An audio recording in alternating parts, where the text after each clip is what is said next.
guys, in this hair tutorial I'll be sharing with you how to create the box braid technique.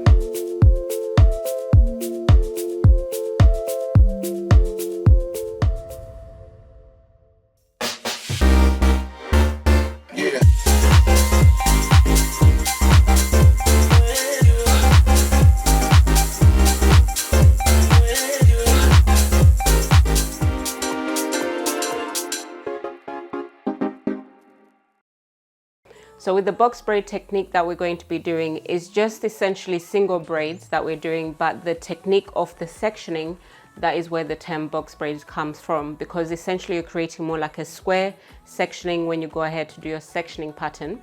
However, what I'm going to demonstrate here is I will show you how to do the sectioning pattern for the box braid, but I'm going to just play around with my sectioning technique a little bit more and add in some triangle shapes in there and possibly maybe a diamond shape as I go ahead and do that. With Kayan's hair already being prepped, we don't need to do anything at the moment apart from going ahead with the styling. What we did with the hair was shampooed and conditioned and it was blow dried. We applied our moisturizing products for us to be ready to actually do the styling that we need to do in the hair.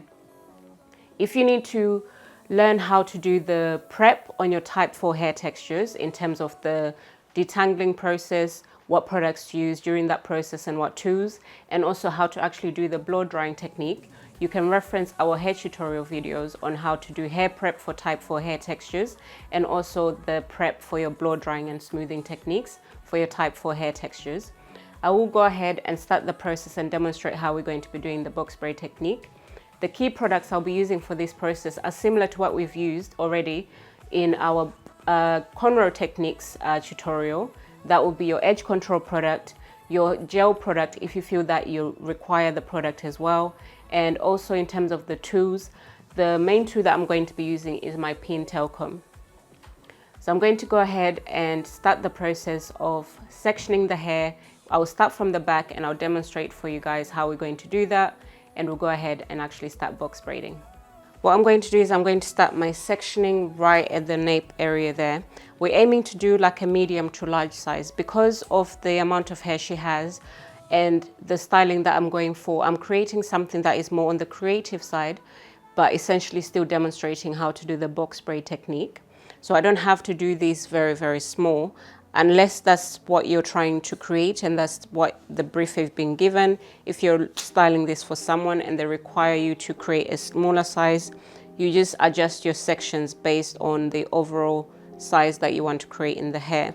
So right now I'm just creating a very clear straight line from the right hand side all the way through to the left.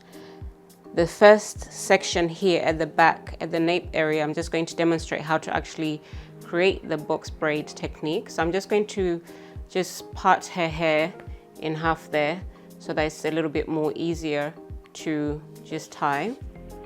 So always try your best to work in sections and just have your section clips at hand to allow you to have a better way of working through the hair. So the next thing I'm going to do here is to establish how many sections I want. So based on how narrow her head shape is as it comes through to the back, I'm going to fit in 3 of my box braid sections here. So it's quite simple. If you just do a complete straight line, the next thing you need to do is just to create more straight lines going through, and that will essentially just give you the box shape that we're aiming to create.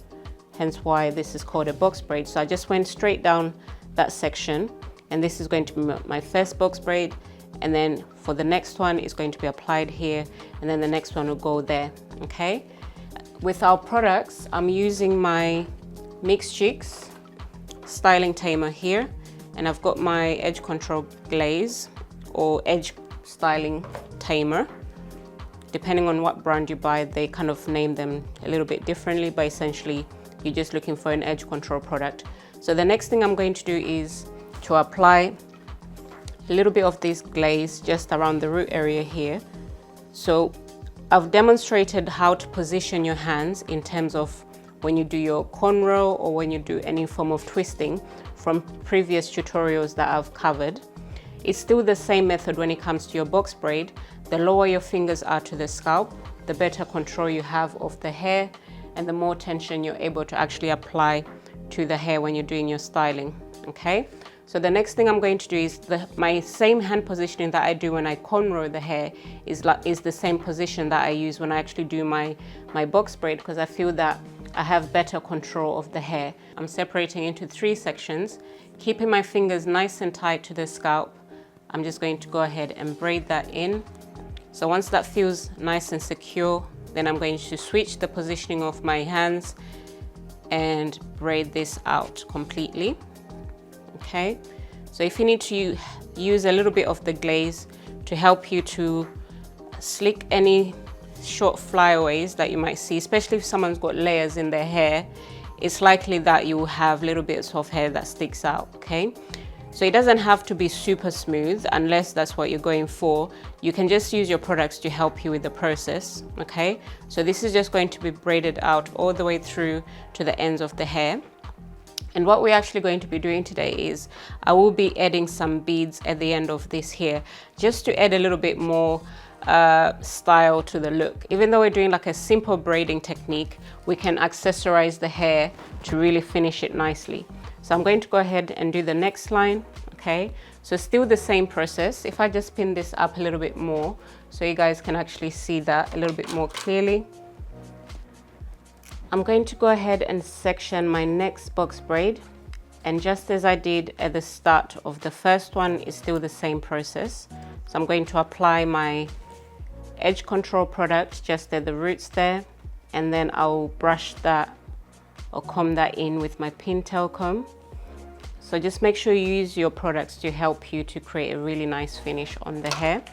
Positioning my fingers as low to the scalp as I can, and then starting the process of braiding that hair.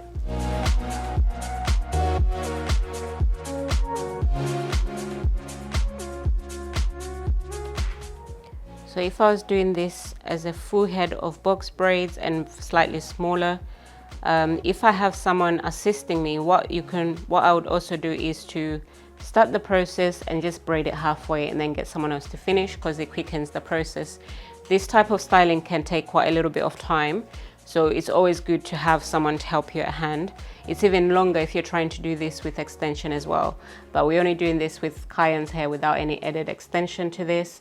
But keep in mind, allow yourself at least about an hour and a half to do this styling if you're quite new to braiding itself. So always give yourself enough room to know that, you know, you can do the style, but you might be a little bit slower. And it's just one of those things that the more you do it, the more you practice, the quicker you become at doing the braiding. Okay, but your aim is always to work on that tension.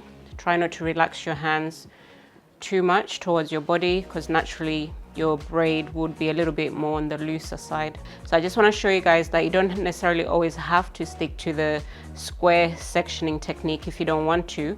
You have the freedom to play around with different methods of sectioning the hair. So we've got our 3 sections here, and they're looking really, really nice, and we've got a nice tension working through. We've got a square sectioning showing through there. When I go in to do my next section now, I would intentionally just come in from around about here. So I'm doing more like a horseshoe shape with my sectioning here. Okay, so what this is going to do is that I'm going to let the way that I'm sectioning the hair guide me as to what the next pattern might be. So this one has got a slightly more like a C shape, not too much of a tight horseshoe shape as I've done other sections before, but I'll do this section here, and we're going to apply that product the same way as we did. Okay, and you always apply your product as you go.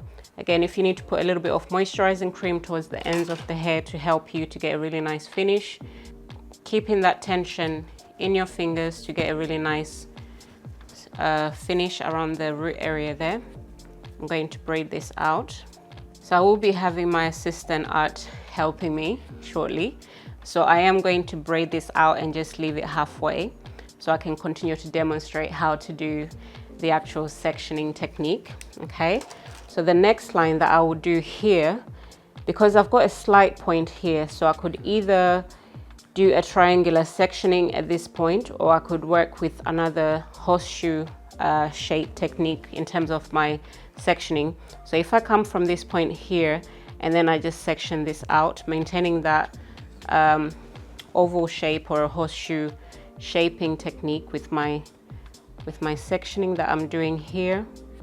So again, with this method of sectioning, I'm naturally placing the hair so it sits in more like a brick setting technique. Instead of having the hair falling in extreme straight lines one after the other, I always prefer to do more like a brick setting technique. So this is the next line that I'm doing. When I finish this one, the next one is going to come through here. Eventually, when I come through here, I'm likely going to create more like a triangular sectioning. So always just give yourself that freedom to experiment with your methods of sectioning if it's not been specifically asked of you to actually create the box braid shape itself, like the square. So you can just play around with that. Okay, so from this point here, I'm going to just continue to work around the head, and I'll continue to braid from the back and working my way to the front and then eventually to the side. But the key thing with your box braid is just about knowing what products to use and how much tension to apply when you're doing this process. But otherwise, it's pretty much straightforward.